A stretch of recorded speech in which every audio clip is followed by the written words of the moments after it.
The date of the start of the history of the United States is a subject of debate among historians. Older textbooks start with the arrival of Christopher Columbus on October 12, 1492 and emphasize the European background of the colonization of the Americas, or they start around 1600 and emphasize the American frontier.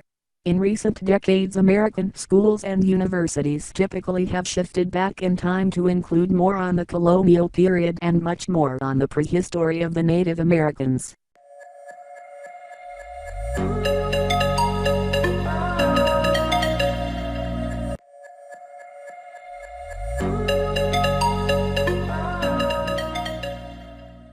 Indigenous people lived in what is now the United States for thousands of years before European colonists began to arrive, mostly from England, after 1600.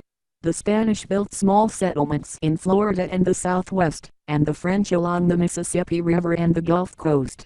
By the 1770s, 13 British colonies contained 2.5 million people along the Atlantic coast east of the Appalachian Mountains.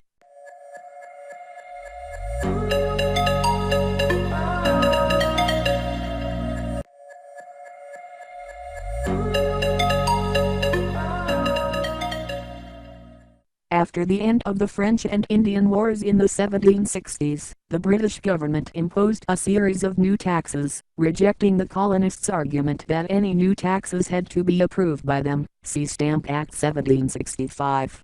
Tax resistance, especially the Boston Tea Party, 1773, led to punitive laws, the Intolerable Acts, by Parliament designed to end self-government in Massachusetts.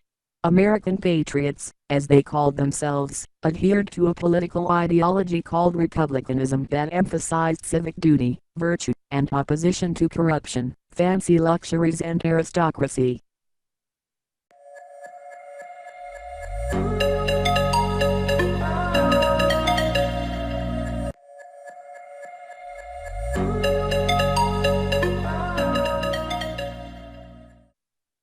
Armed conflict began in 1775, as patriots drove the royal officials out of every colony and assembled in mass meetings and conventions. In 1776, the Second Continental Congress declared that there was a new, independent nation, the United States of America, not just a collection of disparate colonies. With large-scale military and financial support from France and the military leadership of General George Washington, the American patriots won the Revolutionary War.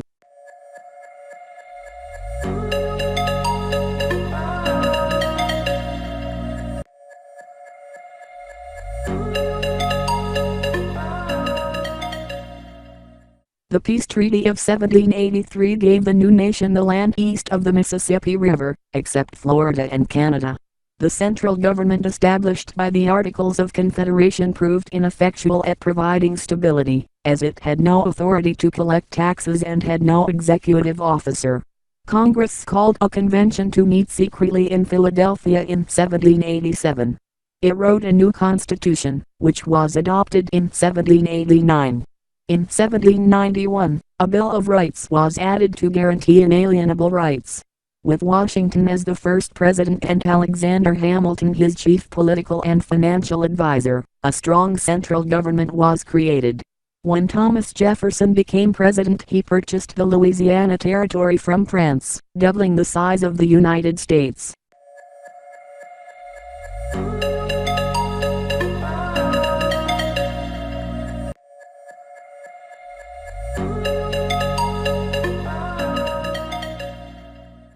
A second and final war with Britain was fought in 1812. Encouraged by the notion of manifest destiny, federal territory expanded all the way to the Pacific. The U.S. always was large in terms of area, but its population was small, only 4 million in 1790. Population growth was rapid, reaching 7.2 million in 1810, 32 million in 1860, 76 million in 1900, 132 million in 1940, and 321 million in 2015. Economic growth in terms of overall GDP was even faster. However, compared to European powers, the nation's military strength was relatively limited in peacetime before 1940.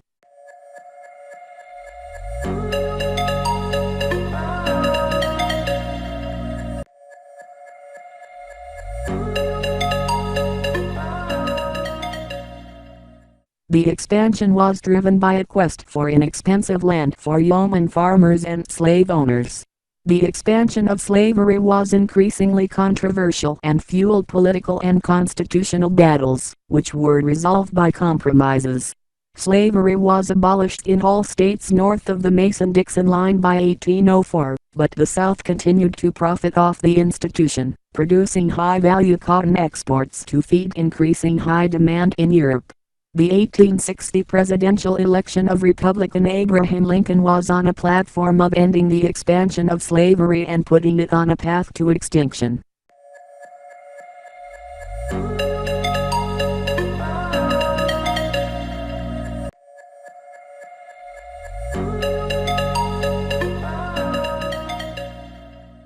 Seven cotton-based Deep South slave states seceded and later founded the Confederacy months before Lincoln's inauguration. No nation ever recognized the Confederacy, but it opened the war by attacking Fort Sumter in 1861. A surge of nationalist outrage in the North fueled a long, intense American Civil War, 1861-1865. It was fought largely in the South as the overwhelming material and manpower advantages of the North proved decisive in a long war. The war's result was restoration of the Union, the impoverishment of the South, and the abolition of slavery.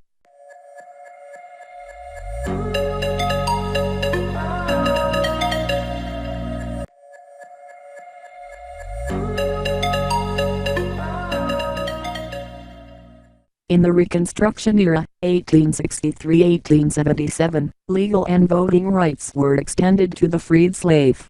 The national government emerged much stronger, and because of the 14th Amendment in 1868, it gained the explicit duty to protect individual rights.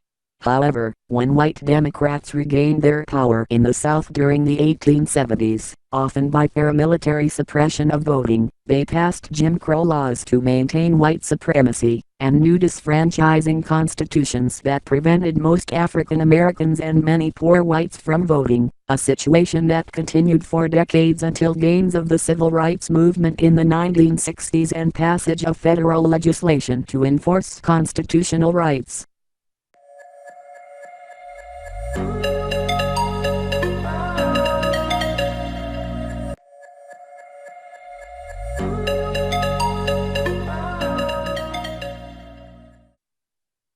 The United States became the world's leading industrial power at the turn of the 20th century due to an outburst of entrepreneurship in the Northeast and Midwest and the arrival of millions of immigrant workers and farmers from Europe.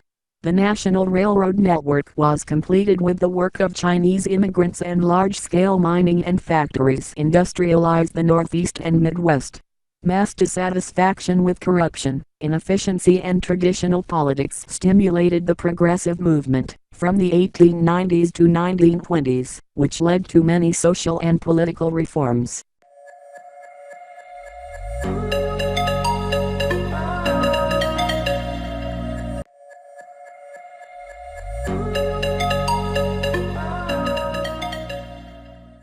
In 1920, the 19th Amendment to the Constitution guaranteed women's suffrage right to vote.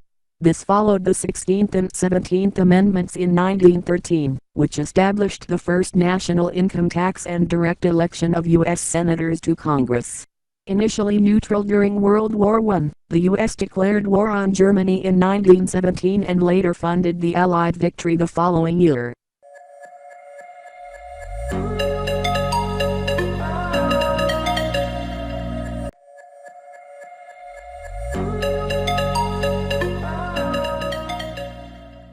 After a prosperous decade in the 1920s, the Wall Street crash of 1929 marked the onset of the decade-long worldwide Great Depression. Democratic President Franklin D. Roosevelt ended the Republican dominance of the White House and implemented his New Deal programs for relief, recovery, and reform. The New Deal, which defined modern American liberalism, included relief for the unemployed, support for farmers, Social Security and a minimum wage. After the Japanese attack on Pearl Harbor on December 7, 1941, the United States entered the ongoing World War II along with Britain, the Soviet Union, China, and the smaller number of Allied nations.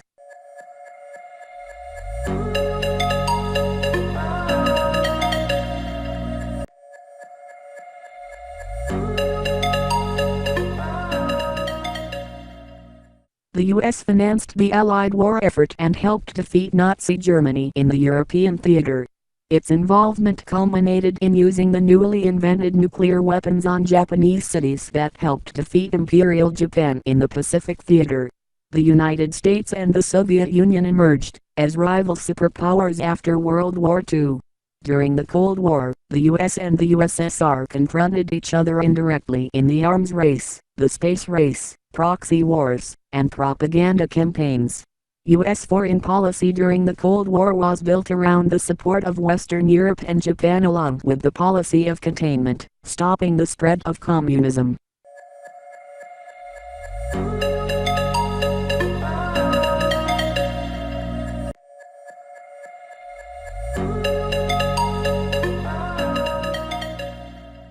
The U.S. joined the wars in Korea and Vietnam to try to stop its spread. In the 1960s, in large part due to the strength of the civil rights movement, another wave of social reforms were enacted by enforcing the constitutional rights of voting and freedom of movement to African Americans and other racial minorities. Native American activism also rose.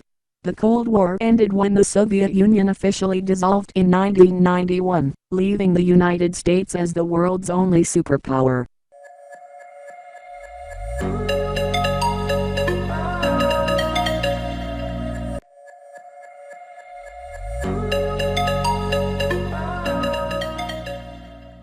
International conflict began to center around the Middle East following the Gulf War.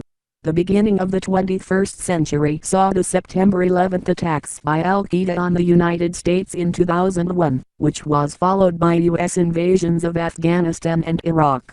In 2008, the United States had its worst economic crisis since the Great Depression, which has been followed by slower than usual rates of economic growth during the 2010s.